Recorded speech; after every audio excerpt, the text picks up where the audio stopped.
Hey, everybody. You're about to hear a brief retelling of the movie White Boy Rick. It's based on a true story. 1984, a father and son haggle with a gun salesman to buy Kalashnikov assault rifles cheaper. Richard and 2 times older divorced the seller threatened loss of license because he was going to sell an automatic rifle to a 14-year-old kid. Familia Verscher lives in Detroit. The city has fallen into disrepair, but Richard is not going to leave here. He dreams of opening a chain of video salons and make a lot of money. Richard sees a black dealer's car in front of his house, just in time to use the gun he bought to threaten his daughter's lover with it. Dwayne is already high. Her father tells her to get ready. They'll go to the cafe to eat ice cream, but Dawn is more interested in hanging out with Tyrone. She ran after his car in just her underwear. Just then the grandparents, who had also gotten into a family fight, pulled up.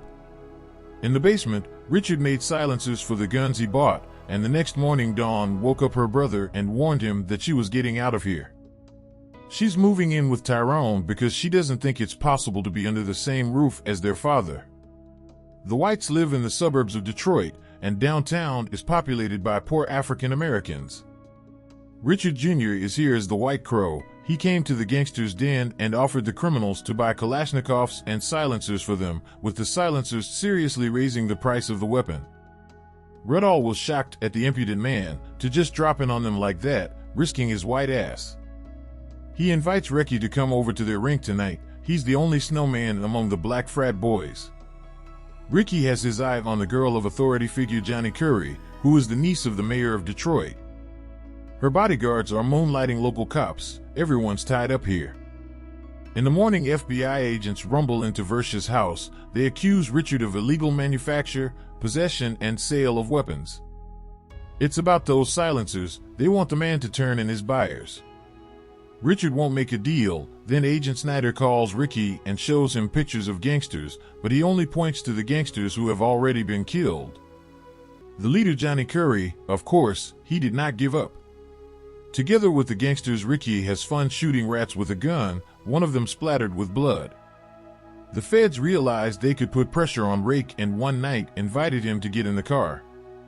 Inside sat Detective Jackson from the narcotics unit. The streets were filled with crack dealers, and the kid had seen what his sister was doing with it.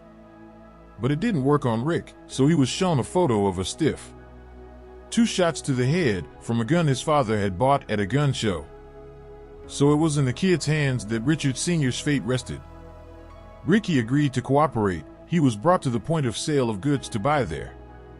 Having completed the task, Ricky went home with a big duck, which he found in the trash. For his work, he got $300. Johnny Curry is marrying the mayor's niece, so he bought the brothers suits for the wedding, and Ricky too, because he's the best friend of one of them. The celebration is held at the mayor's residence, and Ricky seems to be the only white guy among the guests. But later he notices the man Johnny was talking to, who is Arteric's biggest supplier. Ricky wanders around the mansion and dreams of getting rich someday. After the banquet, the young people went for a drive around town. Ricky saw Brenda and asked her out. The girl thought the guy had already been killed. Usually when someone stops going to school, it means they've either been screwed or locked up. Ricky gets hit on by Brandy, and since he was the proud owner of a mustache, Brenda couldn't resist and gave herself to him right in the parking lot. Jackson gives Ricky a new assignment, selling dope on the street. The guy doesn't like the idea, except that he can keep all the profits, which is $4 grand. From such an offer, the teenager could not refuse. Soon, he became one of the pushers. The shoebox filled to the brim with money. The year was '85. Richard Sr. continued to resell guns. One day he saw his son in a car with the cops. The man immediately searched his son's room and found a box containing $10,000. Richard lashed out at his son. It was impossible to make a deal, and he didn't care that the kid wanted to protect him. At night, Ricky grabbed a duck and drove to the cafe in his grandfather's car. It was a gift for his sister. Dwayne looks worse than before. Her brother asks her to come home and leave Tyrone. He's just waning her. Ricky forgot the keys in the car and it's stolen. The relatives ran outside and shot it with 2 guns, but the carjacker managed to get away. But they were immediately arrested: possession of a weapon, driving without a license, and attempted murder. That's the list of crimes the young man is being charged with. But the FBI promises to clear him in court. Grandpa's mad at Ricky because he's without a car. The kid came to the garage to Johnny. Gangsters ask what he told the cops, because it is not clear why he was released so quickly. Also, Johnny doesn't like Ricky's bartering on his points, if he has even 1 gram with him. Leon Lucas owes Johnny a lot of dough, but so far he said to give him a reprieve. The criminal paid off by inviting the gangsters to a boxing match in Las Vegas. That's how Ricky found out what a truly luxurious life is like. It's hard for him not to stare at Kathy, Johnny's wife. He liked her at first sight. When it was time for the fight, Johnny found out that no VIP seats had been reserved for them and all the tickets were already sold out. So Gangster had to watch the fight on TV in a bar. After that, Johnny went to a party organized by Art Derrick. There he was bullied by Gangster, who saw him not being allowed to go to the fight. Johnny didn't stand for it and grabbed a bottle of champagne and beat the Gangster half to death with it. Johnny held a grudge against Lion Lucas, who dared to humiliate him like that, and sent 2 fighters to him. Those shot up the house when Leon's 2 young sons were there. One of the boys did not survive. The shots were fired from modified AK-47s. Ricky arrives home to see his father. Richard pokes fun at his son. Spooner wears a hefty gold Star of David around his neck, even though he is not Jewish. His father asks Ricky to go back to school, as he's about to get so caught up in all this that he can't get out. A bribed policeman informs Johnny that the feds have an informant, so he needs to check on his people. The authority realizes that the murder of the child will not be hushed up, and some black man will definitely go to jail, and let it be some other black man, not from their gang. Everyone in the neighborhood is tense. Ricky is now avoiding contact with the feds. He's staying with his grandparents for now. Richard decided to get rid of all the AKs he had just in case. Ricky admitted to his father that he was going back to school. He went into the house to look at his father's fish. Johnny Curry's 6 looked in on him. He apologized, pulled out a gun, and shot Ricky in the stomach. The young man was admitted to the hospital under an assumed name, and doctors are fighting for his life. Richard blames the feds for everything and intends to take revenge on the authority figure. He waited for Johnny at his garage, but with the gangster came too many people and Richard did not dare to use weapons. To Ricky came Agent Snyder to find out who shot him. The guy won't admit it, but they already know who's behind the assassination attempt. Plus, they hit one of the outlets and the dealers gave Johnny up for dead. SWAT raided Johnny's house and arrested him along with the rest of the gang. Ricky is released from the hospital. He was hoping to see his sister at home, since Tyrone had already left her. But she's still out there.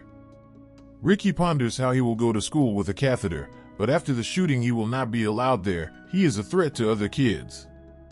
1986, Ricky still hasn't fully recovered. A 10-year-old kid runs into him and claims he made his sister have a baby. Ricky has to act like a man and admit it to him. Ricky arrived at Brenda's house to see his daughter, who was a month and a half old.